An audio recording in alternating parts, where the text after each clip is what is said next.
रहे, हमने last class में प्रोपेंसिटी का कंसेप्ट शुरू किया था। प्रोपेंसिटी वर्ड का मतलब बेटा पोर्शन होता है कि आप अपने इनकम में से कितना पोर्शन कंज्यूम या सेव करते हो, ये प्रोपेंसिटी बताता है। तो अगर आप कंज्यूम कर रहे हो तो उसे प्रोपेंसिटी टू कंज्यूम बोलते हैं, और आप इनकम का जो पोर्शन सेव करते हो उसको प्रोपेंसिटी टू सेव बोलते हैं। तो लास्ट क्लास में हमने ये पढ़ा था इनकम का कितना पोर्शन एक इंसान कंज्यूम कर सकता है या कर देता है, उसे प्रोपेंसिटी टू कंज्यूम बोला जाता है। दो तरह की प्रोपेंसिटी मैंने आपको पढ़ाई थी, एपीसी और MPC. Average propensity to consume का मतलब होता है आपकी इनकम में से एवरेज कंजम्पशन कितना है। मैथमेटिकली इसका इक्वेशन होता है consumption bye income, C upon Y करने से एवरेज प्रोपेंसिटी टू कंज्यूम आता है। फिर से मतलब समझा दे रहा हूं, आप अपनी टोटल इनकम में से एट एन एवरेज कितना पोर्शन कंज्यूम करते हैं, ये एवरेज प्रोपेंसिटी टू कंज्यूम दिखाता है। ये एक रेशियो है total consumption to total income का, जिसको मैथमेटिकली डिनोट करते हैं सी अपॉन वाई से। सिमिलरली मैंने आपको एमपीसी भी बताया था, मार्जिनल प्रोपेंसिटी टू कंज्यूम, मतलब जब आपकी इनकम चेंज होती है तो उस प्रपोर्शन में आपके कंजम्पशन में कितना चेंज आता है, उसे एमपीसी या मार्जिनल प्रोपेंसिटी टू कंज्यूम बोलते हैं। कैसे निकाला जाता है, तो change in consumption by change in income करके। तो दोनों इक्वेशन को ध्यान रखो, एपीसी मतलब होता है consumption upon income, C upon Y, और एमपीसी मतलब होता है del C upon del Y, मतलब change in consumption by change in income. Hand raise करो, यहां तक बात समझ आई थी कि नहीं आई थी? हैंड रेस करो, यहां तक बात समझ आ गई थी कि नहीं आ गई थी? आ गई थी। फिर मैंने कुछ चीजें बताई थी कि जैसे एमपीसी के डिनोट हम बी सिंबल से करते हैं। जैसे जब मैंने आपको कंजम्पशन का फॉर्मूला बताया था तो बताया था सी बार प्लस बी वाई। बी का मतलब मैंने आपको मार्जिनल प्रोपेंसिटी टू कंज्यूम या स्लोप ऑफ कंजम्पशन कर्व बताया था, ये बात दिमाग में बिठा के रखना, इसे बी बोलते हैं। MPC marginal propensity to consume 0 to 1 के बीच में लाई करती है। इसका लॉजिक ये बताया था कि सपोज इनकम आपकी 1 है, अगर आपने टोटल कंजम्पशन जो है पूरा कर दिया 1 रुपए की इनकम का, तो बेसिकली आपका कंजम्पशन 1 का होगा। और अगर आपने टोटल सेविंग कर दिया पैसा तो आपका कंजम्पशन जो है वो 0 हो जाएगा। चलिए फिर रिपीट करते हैं। सपोज करो आपकी इनकम 1 है, in case you have made total consumption, तो आपका 1 रुपए था तो आपने कंजम्पशन 1 रुपए का ही किया है, तो ये 1 को डिनोट करता है। और सपोज करो आपकी इनकम 1 है और आपने पूरा 1 रुपी सेव कर दिया, तो आपकी कंजम्पशन 0 हो जाती है। कभी भी याद रखना कंजम्पशन नेगेटिव नहीं हो सकती है, 0 to 1 के बीच में लाई करती है। इसे एमपीसी या मार्जिनल प्रोपेंसिटी टू कंज्यूम बोलते हैं। बात बहुत इंपॉर्टेंट है, याद रखना 0 to 1 के बीच में लाई करती है। कौन सा स्लोप डिनोट करती है? स्लोप ऑफ कंजम्पशन कर्व को डिनोट करता है एमपीसी। फिर मैंने आपको इसमें एक रिलेशन बताया था इनकम कंजम्पशन और एपीसी का, रिपीट कर दे रहा हूं। जब भी आपका एपीसी ग्रेटर देन 1 होगा, 1 के ऊपर होगा, आपका कंजम्पशन लेवल जो है इनकम से ज्यादा होता है। फिर जब आपका एपीसी इज इक्वल टू 1 होता है तो आपका कंजम्पशन और इनकम बराबर होती है। और जब एपीसी लेस देन 1 होता है तो आपका कंजम्पशन कम हो जाता है, इनकम ज्यादा हो जाती है। ये रिलेशनशिप मैंने आपको सिखाया था विद डायग्राम। यहाँ पे मैंने assumptions भी बताए थे आपको कि when APC is greater than 1, consumption is more than income. When APC is equal to 1, consumption is equal to income. When APC is less than 1, consumption is less than income. ठीक है, आपको ये चीज मैंने बताई थी, आई होप आपको अच्छे समझ आ गया होगा। आज की क्लास में मैं आपको प्रोपेंसिटी टू सेव बताने वाला हूँ। इसका मतलब होता है अपनी इनकम का वो पोर्शन जो आप सेव करके रख देते हैं, उसे हम प्रोपेंसिटी टू सेव कहते हैं। ठीक है, इसे सेविंग फंक्शन भी कहा जाता है। याद रखो, इसे सेविंग फंक्शन भी कहा जाता है। फॉर एग्जाम्पल, अगर मैं यहां पर लिखता हूं कि सपोज करो आपकी इनकम 100 रुपए है, 100 रुपए आप कमाते हो, उसमें से आप बचा देते हो 50 रुपए। ठीक है, तो यहां पर बेसिकली आपकी प्रोपेंसिटी क्या है सेविंग की? सेविंग 50/100। ठीक है, मतलब आप 0.5 बचाते हो या 50% इनकम का आप सेव कर देते हो, ये आपकी प्रोपेंसिटी टू सेव बताता है। तो फिर रिपीट कर रहा हूं, प्रोपेंसिटी टू सेव का मतलब आपकी इनकम का वो पोर्शन है जो आप सेव करके रख दे रहे हो, उसको प्रोपेंसिटी टू सेव बोलते हो। ये सिमिलरली वैसा ही काम करता है जैसे प्रोपेंसिटी टू कंज्यूम है। वहां पर आप इनकम के पोर्शन को कंज्यूम कर रहे थे, यहाँ पर सेव कर रहे हो। यहाँ पर भी एपीएस मिलेगा आपको, एवरेज प्रोपेंसिटी टू सेव, मतलब आप अपनी टोटल इनकम में से कितना टोटल सेविंग कर देते हो, ये आपका एपीएस शो करता है। वहां पर हम क्या करते थे? Total saving to total consumption to total income करते थे। APS average propensity to save के लिए total saving to total income करते हैं, मतलब एस अपॉन वाई। यहाँ पे एस मतलब सेविंग है, वाई मतलब इनकम है। हैंड रेस करो अगर आपको एपीएस का मतलब समझ आ गया हो तो। हैंड रेस करो अगर आपको एपीएस का मतलब समझ आ गया हो तो। आप अपनी टोटल इनकम में से एट एन एवरेज कितना सेव करते हैं, इसका रेशियो आपका एवरेज प्रोपेंसिटी टू सेव किया जाता है। इसका फॉर्मूला क्या है, एस अपॉन वाई। सिमिलरली जब मैं ये बोलता हूं marginal propensity to save MPS, मतलब आपकी जब इनकम में चेंज आया तो उस हिसाब से आपकी सेविंग में कितना चेंज आया, ये एमपीएस को डिनोट करता है। जैसे वहां पे एमपीसी थी ना, del C upon del Y, marginal propensity to consume में यहाँ पे एमपीएस है। Del S upon del Y, del S बताता है change in saving, del Y बताता है चेंज इन इनकम। ठीक है, आप बताइए ये बात आपको समझ आई कि सिर के ऊपर से गई?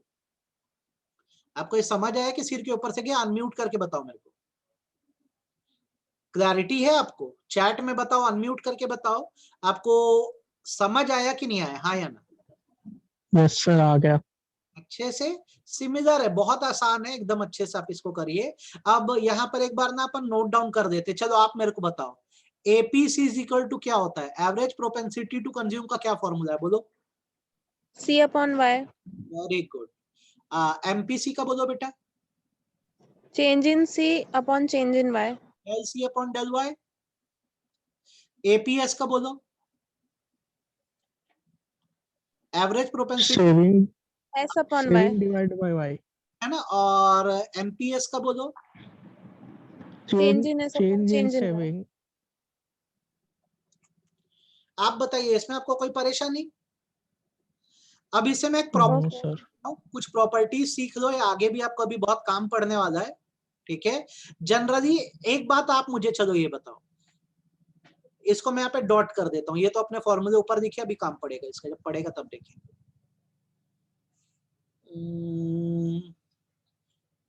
वाई को हम सिंबलाइज अगर इनकम से करते हैं तो इनकम के दो कंपोनेंट कौन कौन से होते हैं, बोलो?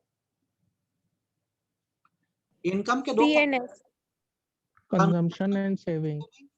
ठीक है, अब मेरी बात को बहुत ध्यान से सुनना, जो मैं प्रॉपर्टी बना रहा हूं, ये मेरा फॉर्मूला इनकम का मतलब होता है y is equal to consumption plus saving होता है। चलो अब इसमें ना मैं सब में ये जो इक्वेशन है इसको y से डिवाइड कर देता हूं, इसको मैं y से डिवाइड कर देता हूं। ठीक है, अब इसको मैं सॉल्व कैसे करूंगा, तो y अपॉन y कितना हो जाएगा बेटा? y अपॉन y 1 हो जाएगा, इज इक्वल टू, ये कॉमन है तो इसको अपन अलग अलग भी ले सकते हैं, c by Y plus s by Y. ऐसा देने में कोई गलती है क्या? No sir. नहीं है। तो c बाय वाई को हम और क्या लिख सकते हैं बताओ? c by Y APC. APC, और s बाय वाई किसका फॉर्मूला है बताओ? एपीएस।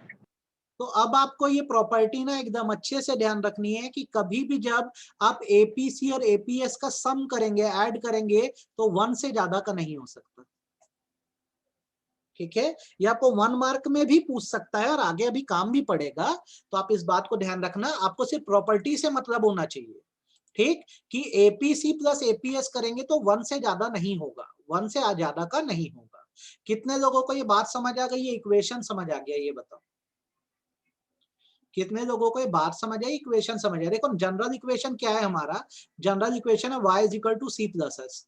मैंने इसमें क्या किया, इनकम डिवाइड कर दी, तो देखो मेरा इक्वेशन क्या बन रहा है, y बाय y करने से 1 आया, c by y plus s by y, तो इसको मैं एपीसी प्लस एपीएस लिख सकता हूँ। तो आपको इसमें ये बात याद रखनी है कि आप एवरेज प्रोपेंसिटी टू कंज्यूम और एवरेज प्रोपेंसिटी टू सेव को जब ऐड करेंगे तो इसका सम 1 से ज्यादा का नहीं होगा, ये बात दिमाग में बिठा कर रखना।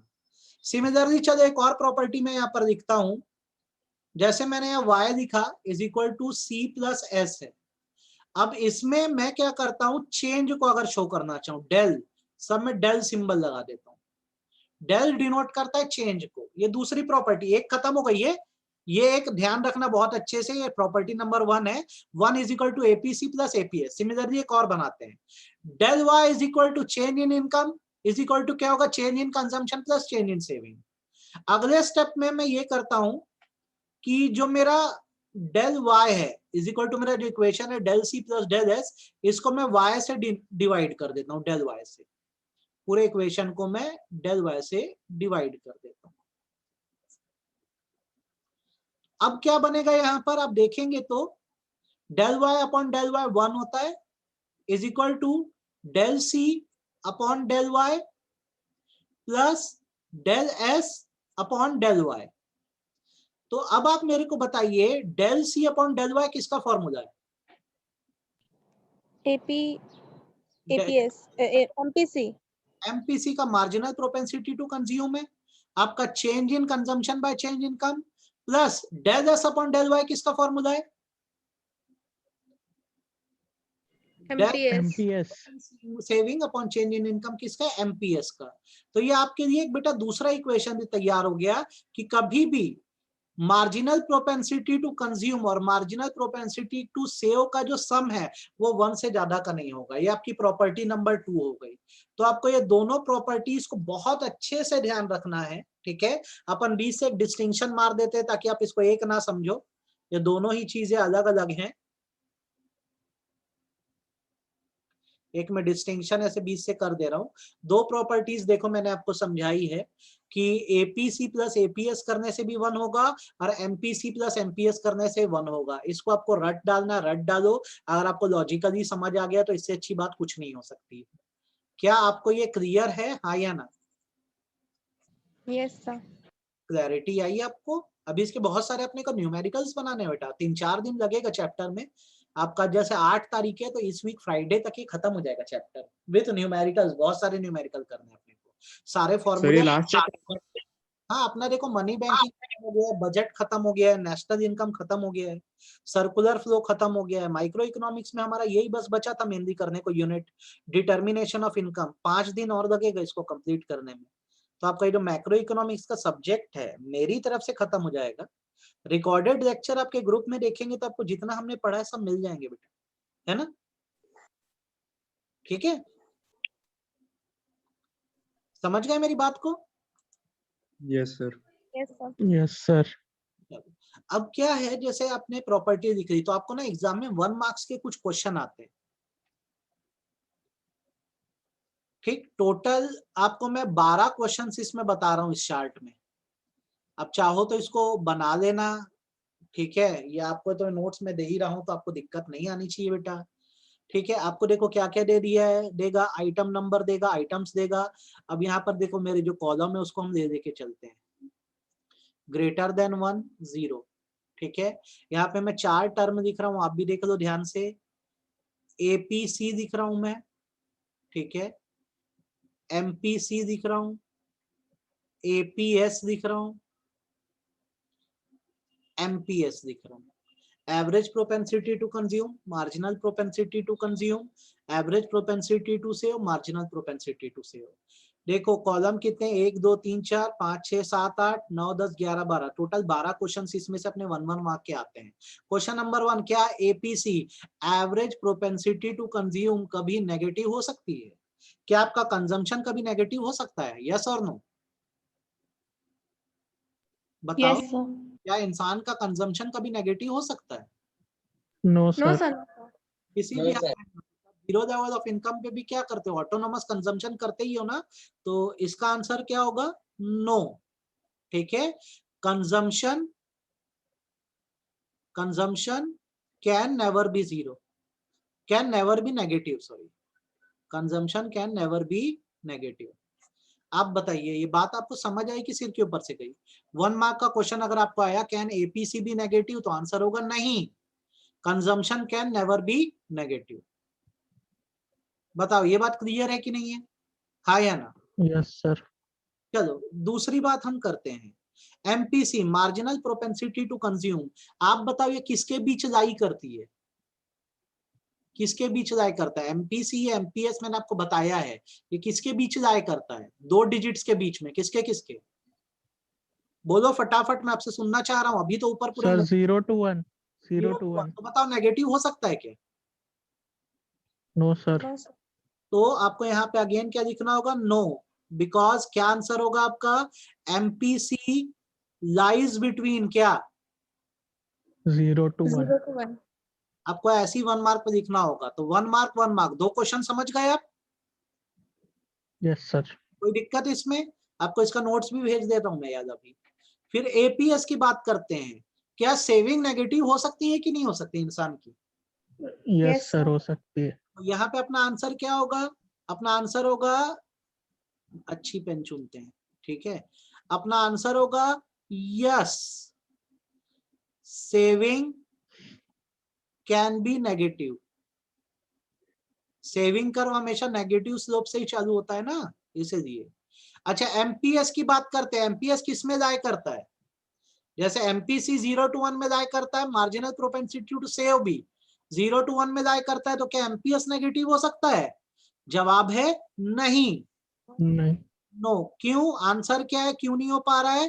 क्योंकि कोई भी मार्जिनल प्रोपेंसिटी हो, चाहे वो कंज्यूम की है, सेव की हो, हम मान के चलते हैं ये किसके बीच लाई करती है? 0 to 1 के बीच। 0 to 1. ठीक, जिसको ये लॉजिक नहीं समझ आया 0 to 1 का, इसको सिंपल लॉजिक से आप समझ लो। अगर आप 1 रुपए कमाते हो और इसका आइदर आप चाहते हो टोटल कंजम्पशन करना या टोटल सेविंग करना, तो इसका अपोजिट इफेक्ट आता है। अगर आप 1 रुपए को टोटल कंज्यूम कर देते हो तो आपकी सेविंग 0 हो जाती है, ठीक है। वैसे 1 रुपए का अगर आप टोटल सेव कर देते हो तो आपका टोटल कंजम्पशन 0 हो जाता है। तो दोनों ही सिचुएशन में ये क्या हो रहा है, 0 to 1 हो रहा है। क्या आपको बात समझ आ गई? हाँ या ना? 1 रुपए अगर आपकी Yes sir. टोटल अगर आपने 1 रुपए कंज्यूम कर दिया तो आपकी सेविंग 0 हो गई, तो 0 to 1 हुआ। सिमिलरली 1 रुपए कमाते हो, टोटल 1 रुपए सेव कर दिया तो कंजम्पशन 0 हो गया, देन अगेन 0 to 1। तो आपका जो, कभी भी याद रखना, मार्जिनल प्रोपेंसिटी होती है, चाहे कंज्यूम की या सेव की, 0 to 1 के बीच में लाई करती है। तो देखो 4 क्वेश्चन का आपने सॉल्यूशन किया है यहाँ पर अभी। क्वेश्चन नंबर 1 क्या है? एपीसी नेगेटिव हो सकता है? आपका जवाब है सर नहीं हो सकता, क्योंकि कंजम्पशन नेगेटिव नहीं हो सकता। क्या एमपीसी नेगेटिव हो सकता है? सर नहीं हो सकता, क्योंकि 0 to 1 में लाई करता है। सर एपीएस नेगेटिव हो सकता है? हाँ, क्योंकि सेविंग नेगेटिव हो सकती है। सर क्या एमपीएस सर नेगेटिव हो सकता है? नहीं, क्योंकि वो भी 0 to 1 में लाई करता है। 4 क्वेश्चन 1-1 मार्क के, अगर आया तो कर पाओगे, हाँ या ना? Yes, sir. Yes sir. नहीं है बेटा, समझना इस चीज को। अच्छा, दूसरा सवाल है, दूसरा क्वेश्चन आ जाता है आपके लिए। आपके लिए क्वेश्चन ये आता है कि क्या ये बेटा ग्रेटर देन 1 का सिंबल है ना, ये ग्रेटर देन 1 है। क्या एपीसी ग्रेटर देन 1 हो सकता है, हाँ या ना? No, sir. No sir. आप पढ़े नहीं हो या तो पिछले नोट्स को, सीधी सी बात है, आपको मैंने रिलेशनशिप बताया। देखो, जब एपीसी ग्रेटर देन 1 होता है तो ये सिंबलाइज करता है कि आपका कंजम्पशन इनकम से ज्यादा हो रहा है। जब एपीसी इज इक्वल टू 1 है, मतलब आपका इनकम और कंजम्पशन बराबर है। आपको जब मैं वीडियो भेजता हूँ उसको रिवाइज जरूर करो, हल्के में मत लेना बेटा। और आपका जब एपीसी लेस देन 1 है तो बताता है कि कंजम्पशन कम है, इनकम ज्यादा है। होता है क्या है कि जब इनकम लेवल 0 भी है तब भी हम कुछ ना कुछ कंज्यूम कर रहे हैं, तो कंजम्पशन अक्सर ज्यादा से शुरुआत होती है, फिर वो धीरे धीरे धीरे लेवल पे आता है कंजम्पशन। तो शुरुआती दौर में अगर आप देखेंगे तो कंजम्पशन इनकम से ज्यादा होता है, मतलब आपका जो पोर्शन ऑफ कंजम्पशन इनकम से ज्यादा है, मतलब एपीसी ग्रेटर देन 1 हो सकता है। क्या आपको ये बात समझ आई, ध्यान आई जो मैंने पढ़ाया था? ये देखो, कंजम्पशन जो है तीनों टाइम में इनकम से क्या ज्यादा है, ये डिनोट करता है कि आपका प्रोपोर्शन ऑफ कंजम्पशन इनकम से ज्यादा है, एपीसी इज ग्रेटर देन 1।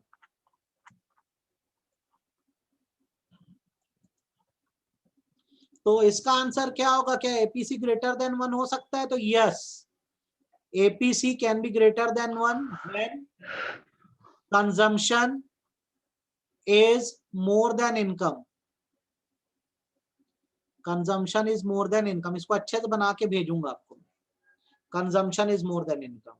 क्या MPC, marginal propensity to consume, 1 से ज्यादा हो सकती है, हाँ या ना? आप बताओ। No, sir. क्यों? सर क्योंकि वो 0 से 1 के बीच लाई करती है। क्योंकि वो 0 से 1 के बीच लाई करती है। तो ये अजम्पशन दोबारा लिखना पड़ेगा कि समझ गए हो तुम? लाइज समझ गए सर। बिटवीन, किसके बीच में लाई करता है ये? 0 to 1. एपीएस, क्या सेविंग 1 से ज्यादा हो सकती है आपकी? इनकम से ज्यादा सेविंग कर सकते हो क्या? No, sir. Yes sir कर सकते हैं। कैसे करेगा भाई? जितना कमाएगा उसी में से तो सेव करेगा। इनकम नेगेटिव हो सकती है, प्लस में कभी नहीं हो सकती। आप सेविंग नेगेटिव हो सकती है, इनकम से ज्यादा कभी नहीं हो सकती। जितना कमाओगे उसी में से सेव करते हो। तो कभी भी आपकी सेविंग जो है, याद रखना, can never B greater then income.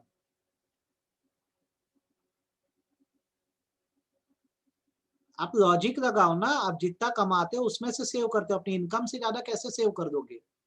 जितनी चादर है उतना ही तो इंसान पैर फैला सकता है, उससे ज्यादा कैसे फैलाएगा? ठीक है, तो आप याद रखना, आपकी सेविंग जो होती है वो इनकम से ज्यादा नहीं हो सकती, मतलब 1 से ज्यादा नहीं हो सकती। Then marginal propensity to save की बात करें तो अगेन ये लाई करता है किसके बीच? 0 to 1 के बीच में, तो ग्रेटर देन 1 नहीं हो सकता। Lies between 0 to 1।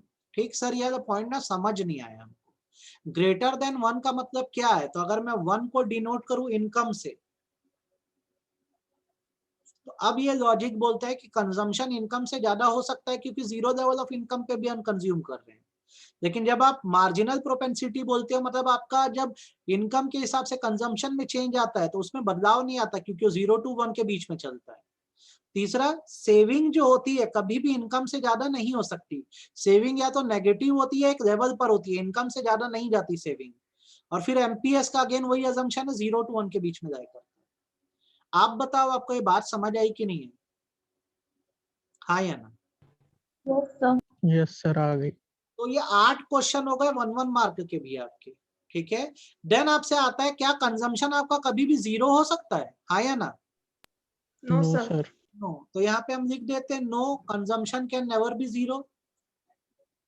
ठीक है, consumption can never be 0, consumption 0 नहीं हो सकता। क्या एमपीसी 0 हो सकता है? Yes yes sir. Sir. Hypothetically अगर बोला जाए तो ये किसके बीच लाई कर रहा है? 0 to 1। 0 to 1 के बीच में लाई कर रहा है, तो बिल्कुल 0 हो सकता है। क्या सेविंग इंसान की 0 हो सकती है? Yes yes sir. Sir. Yes, saving can be 0। ठीक है, क्या एमपीएस 0 हो सकता है? Yes yes sir. सर। क्यों? सर क्योंकि 0 to 1 में लाई करता है। 0 to 1। अब भैया ये एक एक मार्क के 12 क्वेश्चन हो गए। ये एक एक मार्क के 12 क्वेश्चन हो गए। देख रहे हो, समझ आ रहा है? क्या एपीसी नेगेटिव हो सकता है? पहला क्वेश्चन आएगा। दूसरा, क्या एमपीसी नेगेटिव हो सकता है? तीसरा, एपीएस नेगेटिव हो सकता है? चौथा, एमपीएस नेगेटिव हो सकता है? क्या 1-1 मार्क में आता है। फिर एपीएस ग्रेटर देन 1 हो सकता है क्या? एपीसी ग्रेटर देन 1 हो सकता है क्या? एमपीसी ग्रेटर देन 1 हो सकता है क्या? MPC greater than MPS greater than 1 हो सकता है क्या? फिर आता है एपीएस इज इक्वल टू 0 हो सकता है क्या? एमपीसी इज इक्वल टू 0 हो सकता है क्या? अगर ये क्वेश्चन आए तो आप कर पाओगे कि नहीं कर पाओगे, ये बताओ। यस सर, कर लेंगे। दिक्कत तो नहीं जाएगी भैया इसमें? नो आप सर। मैं जब वीडियो भेजता हूं देख लिया करो। ठीक है, आपको क्लास में मैं पूरे डिटेल में समझा रहा हूँ, आपको नोट्स भी भेज रहा हूँ, वीडियो आप देख जरूर दिया करो बेटा। एकदम क्लैरिटी होनी चाहिए और एकदम सीरीज वाइज समझो, हर चीज मैंने आपको समझाई है इसमें। आप इसको बहुत अच्छे से करो तो कल मैं आपको इन्वेस्टमेंट फंक्शन बता पाऊंगा। ठीक है, आप इसको करिए। अच्छा, रही बात आपको कितना क्लास में हुआ है, पूरे सिलेबस की क्या है, बीच बीच में आप लोगों में से बहुत सारे लोगों ने गैप भी किया है, तो आपको मैं एकदम क्लियरली बता दे रहा हूं, क्योंकि हमने जब शुरुआत करी थी इकोनॉमिक, बिजनेस तो पूरा कंप्लीट है एक्सेप्ट सेबी वाला मेरे को आपको लेक्चर भेजना था पहली बार, है ना। Business A to Z complete है। इकोनॉमिक्स में इंडियन इकोनॉमिक डेवलपमेंट पूरा आपका कंप्लीट हो गया। मैक्रो इकोनॉमिक्स में हमने सारे यूनिट करे, बजट क्लास में किया, मनी एंड बैंकिंग कंप्लीट किया, नेशनल इनकम किया हमने कंप्लीट। ठीक है, फॉरेन एक्सचेंज का टॉपिक करा क्लास में, और अभी जो कर रहे हैं डिटर्मिनेशन ऑफ इनकम, ये एट प्रेजेंट चल रहा है। इसके बाद आपका इकोनॉमिक्स का सिलेबस मेरी तरफ से खत्म हो जाएगा, फिर हम लोग को सिर्फ रिवीजन करना है बेटा। मेरी बात समझ आ गई आपको? Yes sir. ठीक है, आपको उसके लेक्चर चाहिए होंगे तो आपके सारे ग्रुप में शुरू से मैं गूगल ड्राइव में या यूट्यूब के थ्रू लेक्चर डालता ही आया हूँ। अब आपने कितना सर वो कुछ वीडियो चलता नहीं है, क्या बेटा? कुछ वीडियो नहीं यस सर, चलते। वो खुलता नहीं है सर। कुछ वीडियो नहीं चलते? कौन से नहीं? मुझे एक बार लिंक भेजना ना, तो उसको मैं देख लूंगा एक बार, है ना? सर उसमें आता है कि अपलोडर को फिर से रीसेंड करने बोलो, ऐसा उसमें दिखाता है। आना ना टॉपिक। अच्छा, टॉपिक भी तुमको नहीं, कब का डेट वेट बता देना मेरे को, मैं निकाल दूंगा। ठीक है, अपन जो क्लास में पढ़े थे वही सारी रिकॉर्डिंग्स हैं अभी तक की पूरी। अभी की तो सारी दिख जाती है ना, दिक्कत तो नहीं आती इसमें? यस सर, अभी की दिख जाती है। चलो ठीक है सर जनवरी के पहले वाले चालू होते हैं। क्या बेटा? सर जनवरी के पहले वाला जितना वीडियो है वो सब नहीं चलता है। देखते हैं उसमें कुछ होगा सिस्टम उसका, मैं देख लेता हूँ कहाँ पे वो हो रहा है, इसको कर देंगे अपन, है ना? ठीक है बेटा, इसको करो। अभी तो तुमको अभी एग्जाम बहुत टाइम, पूरा रिवीजन भी करवाऊंगा एक बार शुरू से आखिरी तक, लेकिन ईमानदारी से करोगे तो बहुत अच्छी तैयारी होगी, और कर ही लेना। ठीक है, यस ये इसका मैं शीट आपको भेजता हूँ। ये जो नीचे का सॉल्यूशन अभी मैंने कराया है, आप इसको एक बार कर दो अच्छे से। आज की सर क्लास वीडियो भी वीडियो भी भेजता हूँ, दोनों चीजें भेजता हूँ। ठीक है, यस सर। ये आप कर दो, और ध्यान से पढ़ ही देना इसको अच्छे से। ये आप कर दो। ठीक है बेटा, काफी है आज के लिए। Bye sir. हाँ बेटा।